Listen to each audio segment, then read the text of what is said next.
Este día vamos a hablar sobre la Pascua. Aunque es el tema general de la semana, también es nuestro tema particular para hoy y ya vamos a ver algunas aplicaciones espirituales que esto tiene, pero más que todo vamos a ver cómo en Jesús se cumplió este símbolo maravilloso de esa primera Pascua que sucedió en la historia y en el mundo. Por lo tanto, vamos a pedir la dirección de nuestro Dios por medio de una oración.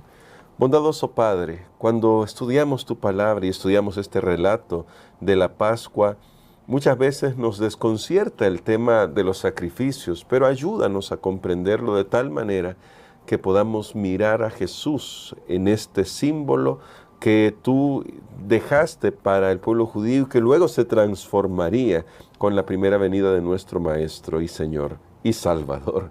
Por eso, Padre, te imploramos, acompáñanos con tu Espíritu Santo en el nombre de Jesús. Amén. Para el tema de hoy, Pastor, justamente hay algunos aspectos que llaman la atención con el tema de la Pascua y ya se ha comentado en estos días anteriores sobre un poco los preparativos y todo esto. Sin embargo, quizá me gustaría comenzar con el tema de por qué era importante el sacrificio, por qué era importante la sangre como símbolo que iba a marcar las puertas de las casas de los judíos y de todo el que creyera en el anuncio que se había hecho, para poder demostrar esa fe que tenía este pueblo, el pueblo que iba a ser que estaba a punto de ser liberado. Bueno, recordemos que cuando llegamos a la 10ª plaga, hay destrucción que va a llegar a un nivel muy personal, sí, a todos los hogares egipcios. Todo primogénito va a morir. No había casa que se iba a quedar lastimosamente sin recibir un castigo, a menos que tuviera una señal en la puerta, en los postes de la puerta, en el dintel, que es la barra, digámoslo así, que atraviesa los dos postes en la parte superior. Había que poner sangre allí, había que poner sangre de un cordero, y eso significaba que la persona, esa familia, ese hogar, iba a estar exento de sufrir la muerte del primogénito. Y todo esto, tenía una enseñanza para el pueblo de Dios, porque tal como lo veremos más adelante, era algo que debía ser repetido por todas las generaciones, pero iba a llegar hasta el punto donde se iba a decir que ese cordero representaba a Cristo Jesús. Amén. El cordero pascual era una representación de Cristo Jesús para todas las personas, no solo para los judíos, sino para todas las personas, porque recordemos nosotros, desde que el pecado entró en este mundo, nosotros merecemos la muerte. Sin embargo, no vamos a morir.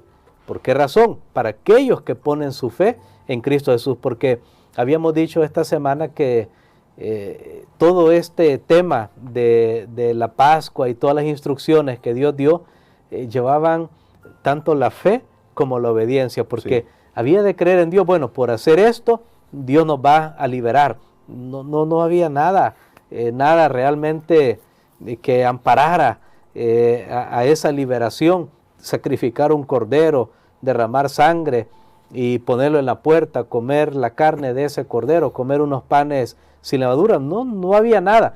Pero Dios estaba de esta manera fortaleciendo la fe de su pueblo y la obediencia, porque ellos obedecieron todo lo que Moisés había dicho. Me llama la atención que el pueblo lo tomó con buena motivación, sí, e hicieron todo lo que Moisés había dicho. Así que esa era la suma importancia. Más adelante todo este ritual iba a ser más especificado, pero al final se nos habla de cómo esto representa a Cristo Jesús. Y antes quizás de tocar ese punto que es importantísimo para nosotros, y sí lo vamos a desarrollar mismo, sobre cómo estos aspectos que se mencionan acá van a representar al Señor Jesucristo, tal vez muchos lectores modernos de la Biblia, cuando leen el tema de los sacrificios, que aquí ya comienza, ¿no? Cada familia debía sacrificar un cordero. Si hacemos el cálculo del número que da Moisés, 600,000 personas más o menos, quiere decir que fue una gran cantidad de corderos las que se sacrificaron, o los que se sacrificaron. Y luego tenemos todo el servicio sacrificial del antiguo Israel.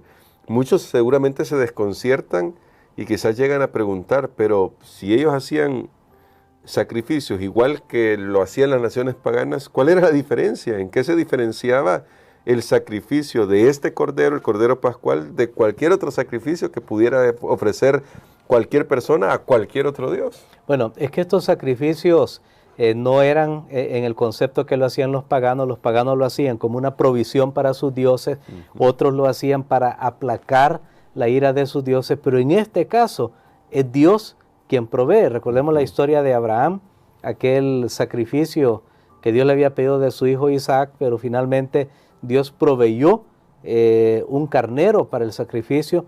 En este caso Dios le había dicho a los ancianos que fueran y buscaran por familias un cordero, y recordemos que había habido una plaga anteriormente que había afectado el ganado, pero no había afectado al pueblo de Dios, porque ya Dios estaba proveyendo, preservando la vida de esos corderos.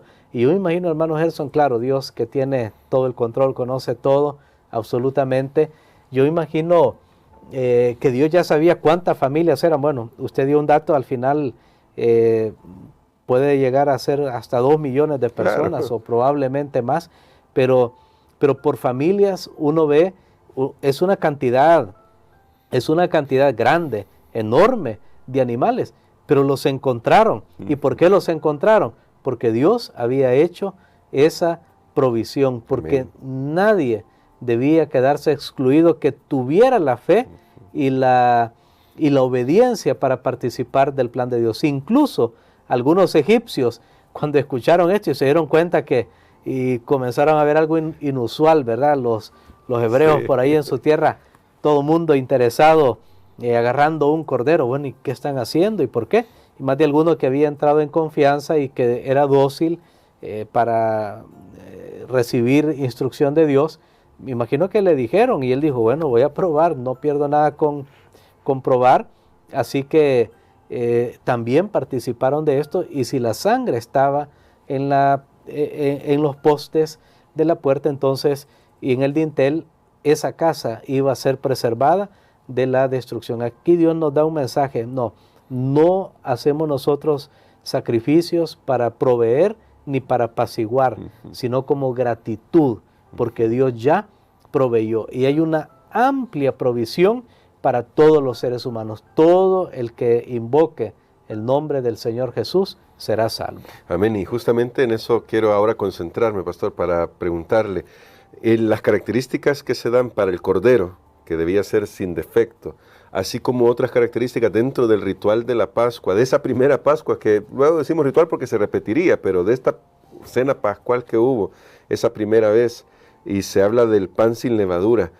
Porque estas menciones que parecieran casuales mientras uno las va leyendo, cordero sin defecto y pan sin levadura, al final son símbolos, profecías, si podríamos decirlo así, de lo que debía ser el Señor Jesucristo para que pudiera ser, como dirá Pablo más adelante, nuestra Pascua. Muy bien, correcto. Desde el principio, cuando nuestros primeros padres pecaron, recordemos que ahí hubo una sustitución. Sí. Ahí hubo muerte. ¿Por qué sabemos que hubo muerte? Porque nuestros primeros padres se habían hecho para sí unas vestiduras de hojas que finalmente no podían durar, no podían proteger. Entonces Dios los vistió a ellos, después de la escena del juicio, Dios los vistió a ellos con pieles, con una túnica hecha de pieles. Ahora, si alguien va a usar un abrigo, algo, una túnica, claro que ahora eso está pues muy cuestionado, pero si alguien va a usar una ropa, una túnica hecha de pieles de un animal, zapatos o lo que sea, sí, ¿qué tiene que pasar con el animal? Claro. Pues no va a andar el animal vivo ahí arropando su cuerpo, el animal tiene que morir, así que hubo muerte. Por eso es que ese cordero pascual tenía que morir, porque representaba la manera como Dios salva al ser humano. Es a través de la sustitución. Notemos que en los hogares donde no hubo sustitución, hubo muerte. Sí. ¿Por qué no murió un primogénito en la casa de los israelitas? Porque murió un cordero. Entonces, esa era la gran lección de la salvación. ¿Por qué tú y yo no vamos a morir la segunda muerte? Porque alguien ya la experimentó. Noten que dije la segunda muerte, no la primera muerte, de la cual, si Cristo no viene, todos participamos. Pero era una imagen maravillosa de cómo la salvación funciona. Más adelante, en este mismo libro de Éxodo, vamos a descubrir que Dios les da el santuario para que allí, ya en una manera continua, se hagan los sacrificios y nuevamente reflejen ese concepto de sustitución. Eso representa el Cordero Pascual, pero también se consumió un pan, los panes ácimos, que le llaman sin levadura, correcto, y eran sin levadura para hacer diferentes tipos de panes o masas o lo que sea. Obviamente se usa la levadura, pero Dios les dio a ellos una instrucción de hacer un pan sin levadura, porque también representaba ese sacrificio perfecto, o sea, la vida perfecta de Cristo Jesús. La levadura llegó a representar un símbolo del pecado, porque la levadura fermenta la masa, llegó a representar un símbolo del pecado. Incluso, ¿sabe que aquí, en esa primera Pascua, hasta tiene un simbolismo el hisopo? Hasta ese hisopo, le podemos llamar, que usaron ellos para, porque la sangre está ahí, pero no la iban a untar con la mano, sino que usaron un instrumento, un hisopo. Hasta eso también tiene un simbolismo en la Biblia. Y nosotros recordemos el Salmo 51, donde David ora y habla de ser limpiado con hisopo. Entonces el hisopo representa la gracia de Dios. Es la gracia de Dios la que permite la aplicación de la sangre de Jesucristo en nuestras propias vidas. Así que todo esto realmente era un simbolismo para la salvación. Dios lo aprovecha para que el pueblo pueda recordarlo para siempre. Y aunque la pregunta que voy a hacer para finalizar ya se ha explorado en otras lecciones y puede repasarse, creo que nunca se puede dimensionar la importancia de esta pregunta, o sobredimensionar, quiero decir, porque es una pregunta vital. Todo esto, ¿qué debería haberle dicho al pueblo y qué debería decirnos a nosotros sobre el costo del pecado? Que a veces nos parece tan liviano a nosotros, pero que finalmente se tiene que pagar con sangre, y no cualquier sangre. Al final fue la sangre de Cristo Jesús.